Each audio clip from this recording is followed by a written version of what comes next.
Sudden death among healthy working age people worldwide is skyrocketing. Here in America, it was up 40% during the third and fourth quarters of 2021. Our next guest contends a 10% jump would have been a 1 in 200-year event, but this was 40%. Edward Dowd is a founding partner of Finance Technologies and author of the new book, Cause Unknown: The Epidemic of Sudden Deaths in 2021 and 2022. Okay, Edward, most people would respond to this sudden death news and say the statistics jumped 40% because of COVID-19. What do you say? Yeah, so in 2020, it was mostly old folks who died of COVID with comorbidities. Then there was a sudden mix shift in 2021 and 22 and continues in 23.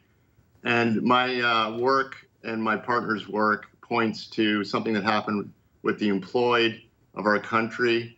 It's been detrimental to your health to be employed in 21 and 22. And we examined the Society of Actuaries, which is an industry group for insurers that does surveys. In August of 22, they came out with a survey for their group life policyholders. And group life is a specific policy for those who onboard to Fortune 500 or mid-sized companies. You get this death benefit as kind of a freebie when you onboard, and you get 1 or 2 extra salary. Should you die, you get that. Your family gets that, or your beneficiary. You have to be employed at the time you get it. Well, this is a great business for insurance companies.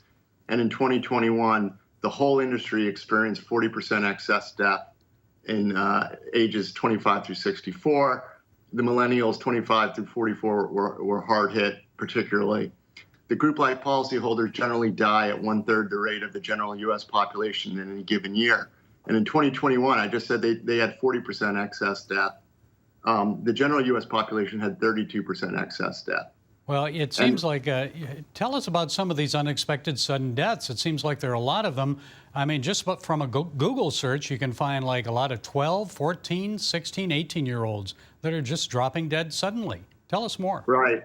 Right, and in my book, I talk about sudden death, and we look at the sudden deaths of athletes, which, did it happen before 21? It did. There was a study in 2006 by the Lausanne Institute in Switzerland that showed over the course of 38 years, they found 1,101 sudden athletic deaths, which is about 29 a year globally.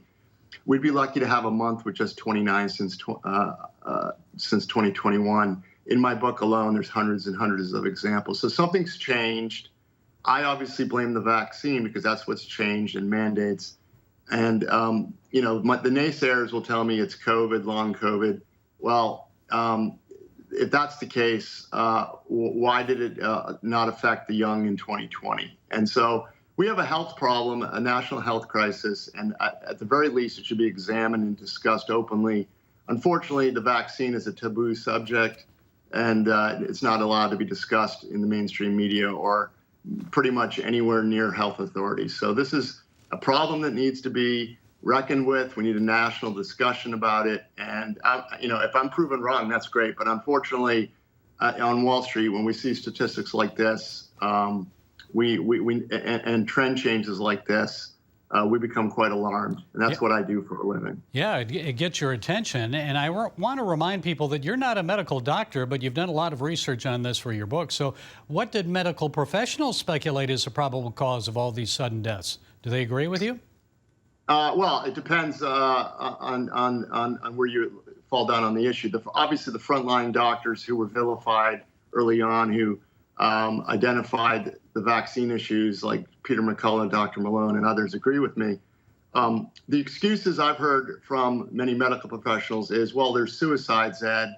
There's drug and fentanyl overdoses and missed cancer screening appointments. Well, let's take a look at what happened in the third quarter of 2021. The millennial group, according to the Society of Actuaries, that's ages 25 through 44, experienced into the third quarter a rise from about 30% excess mortality to 84%. Very sudden, rapid change. So I call that an event. I call that the mandate event in the fall of 2021. And to say that Fortune 500 and mid-sized company employees had a suicide pact doesn't make any sense to me. To get your claim, you have to keep your job. Fentanyl users and heroin users don't stay employed very long, and it's also suspicious they decided to overdose in the same quarter. And then the missed cancer screening appointments doesn't make any sense. I'm 56, never had one. It's something that young folks don't tend to do. So this is, and for all three to have occurred simultaneously is nearly impossible. So there is an event that occurred in 2021. If the doctors can explain that to me, we had already gone from the original Wuhan variant to Delta, and Delta didn't seem to do this damage in the summer, and Delta was all over the place in the summer. So somebody needs to investigate this. I have my definitive conclusion. In my estimation, it's the vaccine. I'll be proven wrong until, and right now I don't have anybody coming up with an excuse that makes any sense to me or anybody else, quite frankly. Okay, the book is Cause Unknown, The Epidemic of Sudden Deaths in 2021 and 2022. Edward Dowd, thank you for sharing those insights. We appreciate it.